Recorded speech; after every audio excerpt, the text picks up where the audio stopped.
পরিবর্তনের স্থান পাঁচটা। কয়টা? এই কথাগুলো খেয়াল করবেন। ওয়াজ তো সারা জীবন শুনলেন।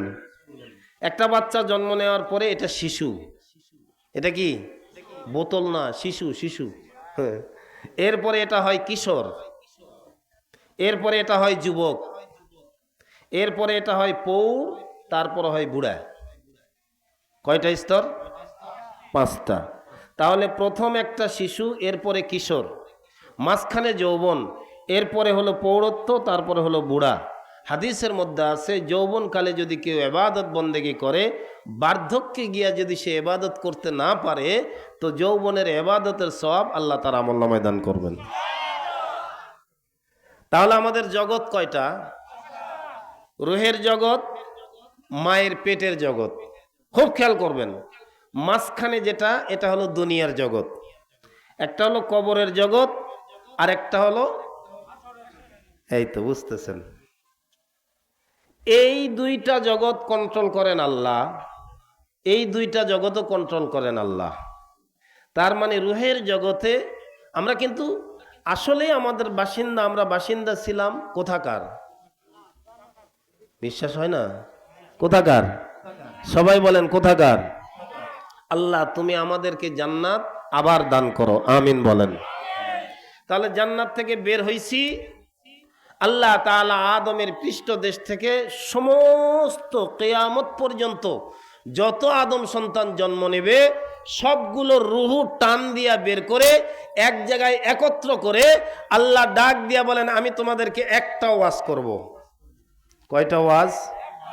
আল্লাহ বলেন, আলাস্তু বিরাব্বিকুম, আমি কি তোমাদের রব? আমরা বলেছি নিশ্চয় আপনি আমাদের রব।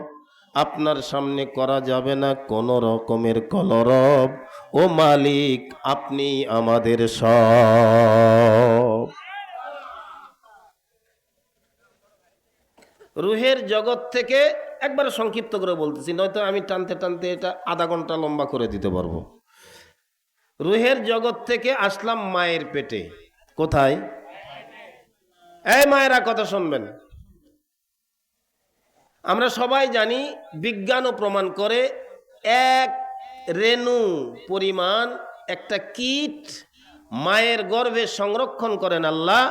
এরপরে এটাকে রক্তে রূপান্তরিত করেন আল্লাহ, এরপরে এটাকে গোশতে রূপান্তরিত করেন আল্লাহ, এরপরে এটাকে শরীরের অবয়ব দেন আল্লাহ।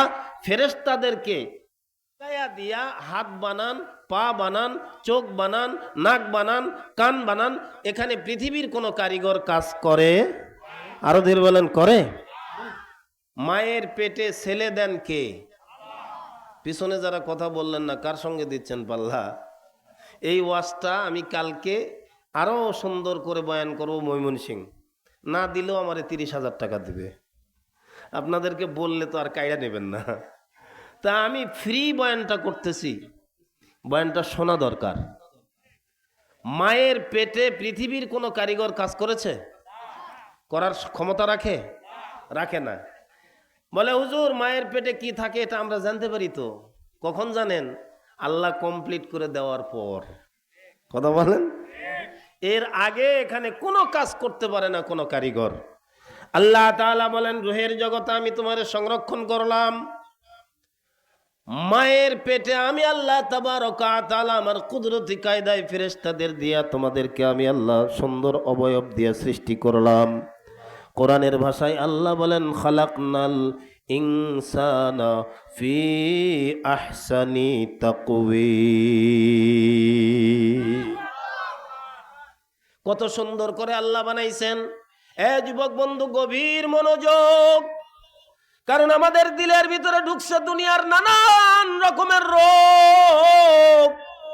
সৃষ্টির শ্রেষ্ঠ জাতি হওয়ার পরেও আমরাই পোয়াইতেছি চরম দুর্ভোগ। কথা কয় না কেন? ঠিক না বেদিক? আজকে সমস্ত দিনদার মুসলমানদের উচ্চাটন হয়ে গেছে মন, কারণ ধর্ম বিরোধী কাজ করতেছে ইসকন। কথা কন, কথা কন, কথা কন। এদেশে হিন্দুরা বসবাস করবে, আপত্তি নাই। খ্রিস্টান বসবাস করবে, আপত্তি নাই। ইহুদি বসবাস করবে আপত্তি নাই, তারা তাদের ধর্ম নিয়ে চলবে, আমরা আমাদের ধর্ম নিয়ে চলবো। কিন্তু তারা ধর্মকে ব্যবহার করে মুসলমানদের উপর অত্যাচার করবে, অবিচার করবে, আলিফের মতো মানুষকে জবাই করে দেবে, মেরে ফেলবে, উলামায়ে কেরামদেরকে, ইমামদেরকে নির্যাতন করবে। মুসলমান এটা বরদাস্ত করবে না।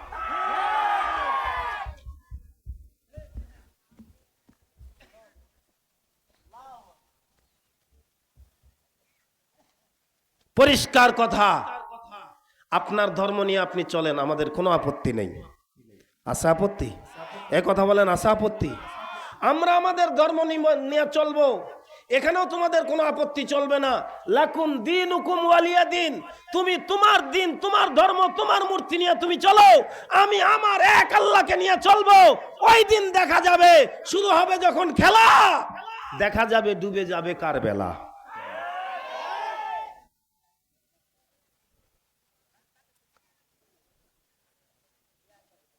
অতঃপর মায়ের পেট থেকে সন্তান জন্ম নেয়, কি সমস্যা? কোন সমস্যা বাজান? আল্লাহ বলেন খালাকনাল ইনসানা ফি আহসানি তাকওয়িম, সুন্দর করে আমি আল্লাহ চেহারাটা আমার কুদরতি হাত দিয়ে বানাইছি। সুবহানাল্লাহ বলবেন না? আদমকে যখন আল্লাহ বানাই, ফেরেশতা দিয়ে একটা মাটির দেহ বানাইছেন। আল্লাহ বলেন আমার কুদরতি হাত দিয়ে আদমের চেহারাটা আমি আল্লাহ বানাইছি। সুবহানাল্লাহ বলেন। একটু খেয়াল করেন, এই নাকটা যদি জায়গা মতো না দিয়া, এটা যদি পিঠের মাঝখানে দিত বড় ভালো হতো, তাই না? আচ্ছা, আল্লাহ যদি দিয়াই দিতেন, আমাদের অভিযোগ করার কোনো সুযোগ ছিল? কোনো ক্ষমতা ছিল? কোনো অধিকার ছিল? কারণ এটা আল্লাহ দিয়েছেন। এটা কে দিয়েছেন? আল্লাহ দিয়েছেন। কেমন সুবিধা হতো? একটা খাবার হাতে নিছি, চোখ বলে ওকে ফাইনাল। এখন এটাকে আবার পরীক্ষা করার জন্য হাতটা ঘুরাইয়া পিঠের পিছনে নেওয়া লাগতো। নস কম্পিউটার কি রেজাল্ট দেয়?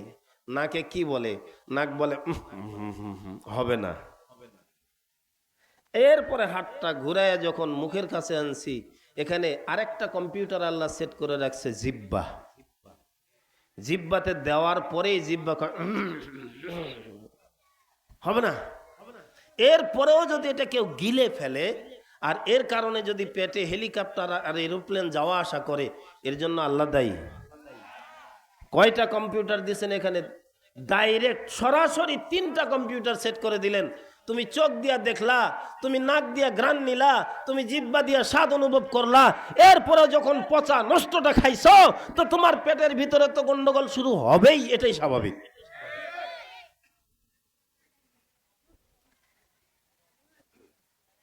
মায়ের গর্ভ থেকে আসলাম দুনিয়ায়, একবারে আমাকে আর 6টা মিনিট সময় দেন, দেওয়া যাবে না ইনশাল্লাহ?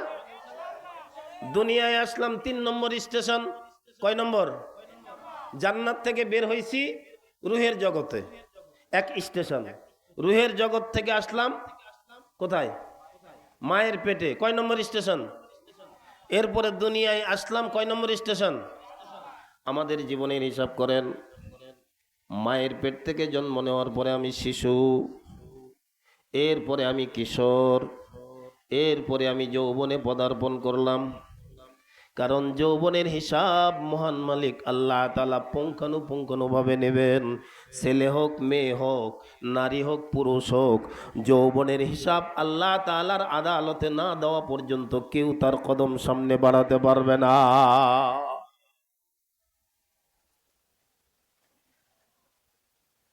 আমরা যারা বিবাহিত আছি, কারণ যৌবনের 1 নম্বরের চাহিদা, আজকে আমার মসজিদে ধারাবাহিক আলোচনা এসেছে, যৌবনের 1 নম্বরের চাহিদা হলো নারী।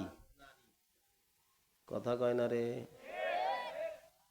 আচ্ছা, আমার গ্রুপে কারা কারা আছেন যারা বিবাহিত? 2টা হাত একটু দয়া করে তোলেন তো, হাত নামান। যারা বিয়ে করো নাই, বিয়ে করবা, তোমরা একটু হাত তোলো তো। কি রে? 1 2 3 3.5, আর বাকিগুলা কি হিজড়া নাকি? হাত নামান, হাত নামান। এই একটা শব্দ ওখানে আল্লাহ বলছিলেন আলাস্তু বিরব্বিকুম। আমি কথাটা বোঝানোর জন্যই বলতেছি। আমরা সবাই বলছিলাম বালা, হ্যাঁ আপনি আমাদের রব।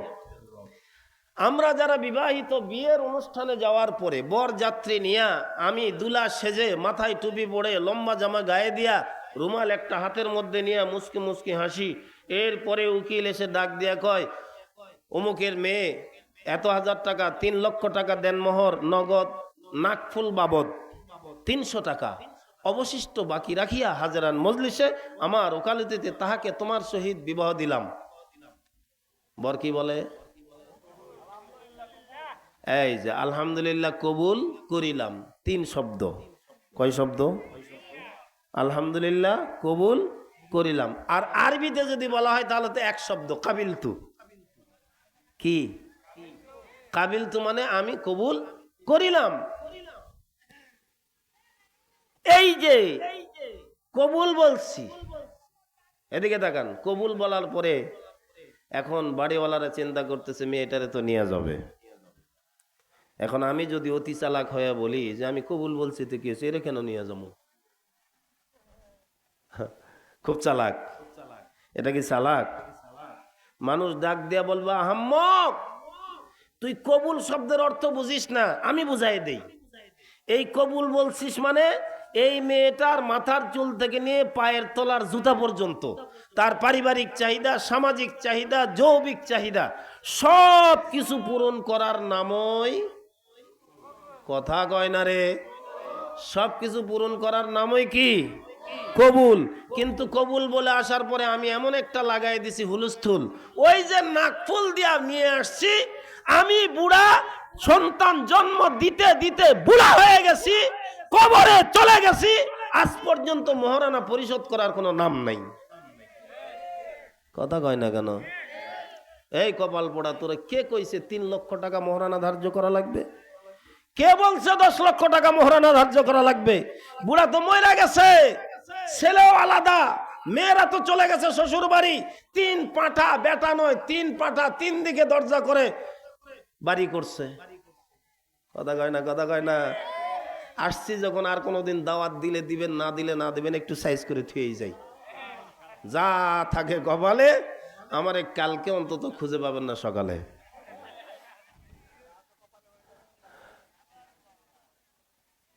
এখন বুড়া তো মরে পড়ে রয়েছে, খুব খেয়াল করবেন। মহারানা যেই মেয়েটাকে আপনি তার বাপের বাড়ি থেকে নিয়ে এসেছেন তার ইজ্জতের মূল্য, তার ইজ্জতের কি, এটা কে নির্ধারণ করেছেন? জবান খুলে বলেন কে? কে?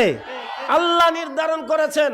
আপনি বড় মানুষই দেখাতে গিয়া সমাজে আমার নাম হবে 20 লাখ টাকা মহারানা ধার্য করছি, একটা নাকফুল দিয়া এই মেয়েটাকে আপনি 50 বছর পর্যন্ত ইউজ করলেন, জীবন মরণ সন্ধিক্ষণে গিয়া মেয়েটা সন্তান জন্ম দিতে দিতে গিয়া নিজের মাজার শক্তি পর্যন্ত হারায় ফেললো, নিজের যৌবন হারায় ফেললো, নিজের জীবন সর্বস্ব বিলীন করে দিল।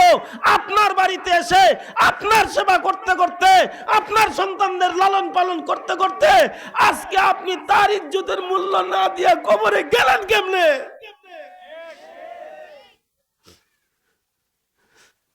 ছেলেরা তো আলাদা। বুড়ি দরজার চৌকাট ধরে কান্দে, হায় রে বুড়া তুই চইলা গেলি, আমারে কে দেখবে? তোর 3 ছেলে 3 মুখে, কেউ আমারে কথা শোনে না। এখন মসজিদের মুয়াজ্জিন সাহেব এসে কয় চাচি, চাচা মহারানা শোধ করছে? কয় না বা, কয় শোধ মাফ করে দাও চাচি, মাফ করে দাও, নাহলে কবরতে আগুন জ্বলবে। কথা কন না কেন? এরকম মুয়াজ্জিন, ইমাম, মৌলবী যদি পান থাপড়ায়া গাল ফাটাই ফেলবেন। বেয়াদব কোথাকার! কে তোর এই বুদ্ধি দিল যে চাচির কাছে গিয়া বলতে হবে চাচি মহারানা মাফ করে দেন, মাফ করে দেন, না হলে চাচার কবরতে আগুন জ্বলবে? এখন মেয়ে মানুষ, দিল তো নরম, ডাক দিয়া কই বা তোরা যখন কসো তো যা মাফকে দিনু, মাফ হবে, আরো ধীরে কোন হবে হবে। এ যুবক, তোমরা যারা বিবাহ করো নাই, তোমাদের পায়ে হাত দিয়া বলছি, তোমার বিবির ইজ্জতের মূল্য নগদ তুমি যা পারবা, 10,000 পারবা, এটা দিয়াই পরিশোধ করে নিয়ে আসো। তোমার সন্তান হবে হালাল জাদা। আর এই বুড়া মহারানা পরিশোধ না করে কবরে গেছে, ওর সন্তানেরা যত বড়ই হোক নামজাদা, এগুলো হারাম জাদা।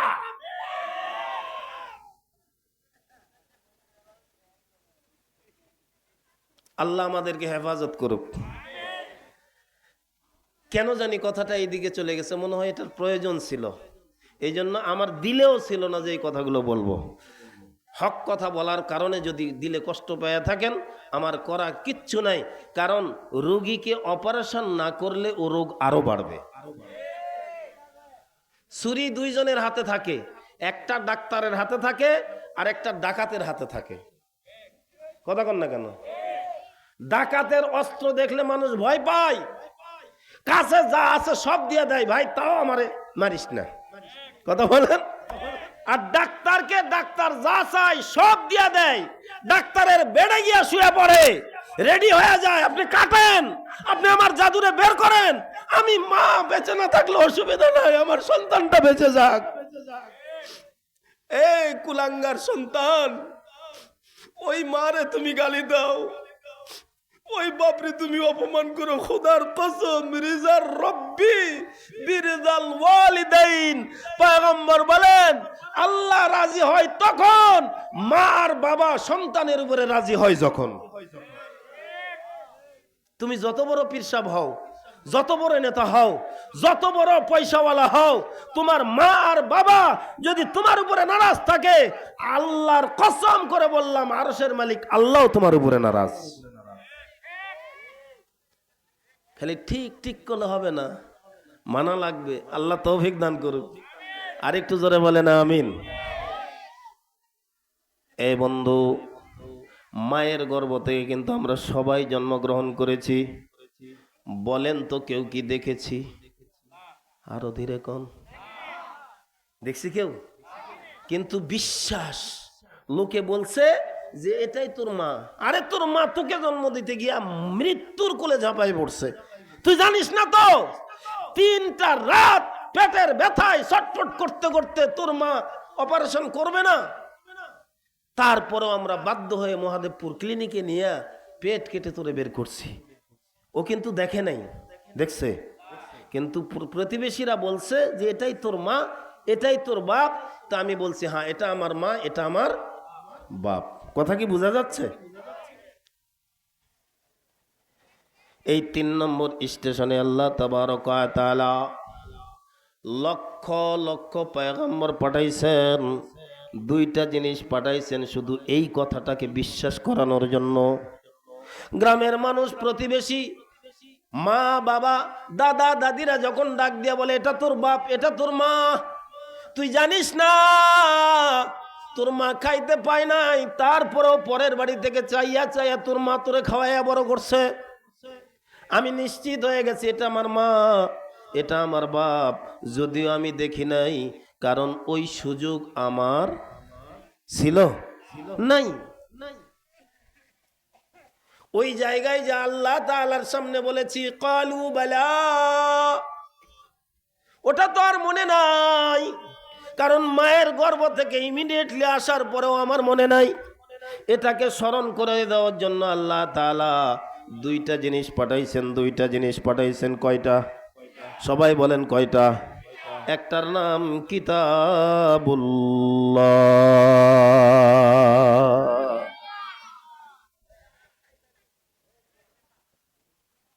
এই যে এটার নাম কি?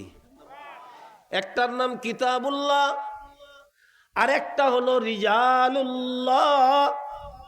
আল্লাহ তাআলা ওই বালা, ওই যে কবুল বলছিলাম, এই কবুল বলার কারণে কি কি আপনার উপরে আমার উপরে দায়ার দায়িত্ব, এজন্য আল্লাহ তাআলা 2টা জিনিস পাঠাইছেন। একটা হলো কিতাবুল্লাহ, আল্লাহর কিতাব, আর একটা হলো রিজালুল্লাহ, আল্লাহর পক্ষ থেকে প্রেরিত পয়গম্বর। ও বন্ধু, যুগে যুগে আল্লাহ তাআলা যে কিতাব নাজিল করছেন, নবী ছাড়া কোনো কিতাব নাজিল করেন নাই।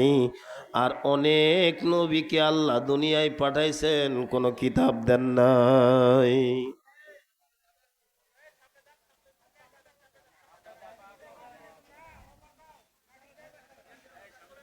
আমার আলোচনা শেষ করে দিচ্ছি, অসুবিধা নাই। এটা হলো কিতাবুল্লাহ, আসমানি কিতাব। কোন কিতাব? ও চাচা এদিকে তাকান, ওদিকে কি দেখতেছেন? আর একটা হলো আল্লাহ তাআলার নির্বাচিত ব্যক্তি পয়গম্বর, সুবহানাল্লাহ বলেন। তবে এখানে একটা চমৎকার কথা বলে দেই, কোন নবী ছাড়া আল্লাহ কিতাব পাঠান নাই। সুবহানাল্লাহ জোরে বলেন। না না, কলিজার গভীর থেকে বলতে হবে সুবহানাল্লাহ। কোন নবী ছাড়া আসমানি কিতাব আল্লাহ দুনিয়ায় প্রেরণ করেন নাই, কিন্তু অনেক নবীকে আল্লাহ দুনিয়ায় পাঠাইছেন, আসমানি কিতাব দেন নাই। আসমানি কিতাব একটা এক্সাম্পল দেই, মূসা পয়গম্বর নাম শুনছেন না? খুব সরল সিধা, তো খুব গরম। কেমন গরম? বাজারে গিয়া দেখে দুইজন ঝগড়া লাগছে, খড়ি বিক্রেতা খড়ি বিক্রি করতেছে, ক্রেতা কিনবে, তো দাম এমন চাওয়া চাইছে, মূসা আলাইহিস সালাম দেখে যেটা বাজারের চাইতে অতিরিক্ত। এরকম কিছু সুযোগ সন্ধানী লোক আমাদের সমাজে নাই? নাই তো, নাই তো। হ্যাঁ, মহাদেবপুর আছে। ওই মূসার কাজ করা দরকার। যারা কৃত্রিম সংকট করে সমাজের মানুষকে বিপদগ্রস্ত করে, অসহায় দরিদ্র মানুষকে আরো অসহায়ত্বের মধ্যে ফেলায়, এদেরকে মূসার ঔষধ দেওয়া দরকার। মূসার ঔষধ কি জানেন? মূসা আলাইহিস সালাম গিয়া ডাক দিয়ে কয়, এই জিনিসের দাম সর্বোচ্চ 20 টাকা, তুই 60 টাকা চাস কেন? কয় আমার জিনিস আমি 60 কেন, 100 টাকা চাবো। মূসা আলাইহিস সালাম কয়, বেয়াদব কোথাকার, লাগাই দিছে একটা, এক থাপ্পড়ে সৌদি আরব। এক থাপ্পড়ে কোথায়? তার মানে কি মইরা গেছে। কেন এক থাপ্পড়ে মরলো? কথায় কথা টানে। তরকারিতে বল, সালনে বলে ভাত খিলাই, ভাত খিলাই না, তরকারি সুন্দর হলে ভাত দুগাছ আরো একটু বেশি খাওয়া যায়। আপনারা যে দিল লাগায় কথাগুলো শুনতেছেন, কেন জানি কথা বেড়ে যাচ্ছে। এই মূসা আলাইহিস সালাম যখন ছোট বাচ্চা, এই লম্বা ইতিহাস, ওটা আমি বলবো না। আসিয়া কোলের মধ্যে নিছে, তো ফেরাউন এসে ডাক দিয়া কয়, এই 80,000 মেয়ের পেট চিরে আমি সন্তানগুলোকে বের করে মারলাম, আর এটা কোথার থেকে কি এনে তুই ঘরে ঢুকালি, এটা মেরে ফেল। আসিয়া কয়, মর্দামি নাই, আর মর্দামি দেখাও। সুবহানাল্লাহ। আমি যত বড়ই বাহাদুর হই না কেন, আমি যে কি মাল এটা আমার বউ ভালো জানে। কথা কয় না, কথা কয় না, কথা কয় না। এজন্যই তো নবী বলেছেন, যদি কারো বিবি সাক্ষী দেয় যে আমার স্বামী ভালো, তো তোমরা গ্রহণ করে নিও যে এসে লোকটা ভালো। আর যদি বিবি বলে যে তাহলে বুঝবেন যে কথা বোঝেন নাই। ডাক দিয়া কয়, আসিয়া এমন জায়গায় তুমি আঘাত করেছো যেখান থেকে আমি আর আমাকে বাঁচাইতে পারি না। ঠিক আছে, দাও তোমার বাচ্চাটা আমার কোলে একটু দাও। তোমার বাচ্চা মানে তো আমারই বাচ্চা। আসিয়ার কোল থেকে যখন নিয়ে নিছে, কোলের মধ্যে নেওয়ার সাথে সাথে মূসা আলাইহিস সালাম এরকম করে তাকাইছে। আল্লাহু আকবার বলার জন্য রেডি হন, রেডি হন, রেডি হন, খালি সংবাদটা দিয়ে দেই। মুখের দিকে তাকাইয়া বাম হাত দিয়া দাড়িটা ধরছে। শিশু বাচ্চা কিন্তু হামাগুড়ি দিয়া চলে, বাম হাত দিয়া দাড়িটা ধরছে, আর ডান হাত উঠায়া টাইট করে এত জোরে একটা থাপ্পড় মারছে, এক থাপ্পড়ে ফেরাউন হুমড়ি খেয়ে পড়ে গেছে। কাদেরে কুদরত দারি হর চে খাহি আকুনি, মুর্দারা জিন্দা বখশিশ জিন্দারা বেজাকুনি। ফেরাউন চাইছিল তার দুশমনকে মারবে, আল্লাহর পয়গম্বরকে মারবে। আল্লাহ তাআলা ডাক দিয়া বলেন, আমাদের সমাজে একটা প্রবাদ বাক্য আছে, তোমারে বধিবে যে গোকুলে বাড়িছে সে।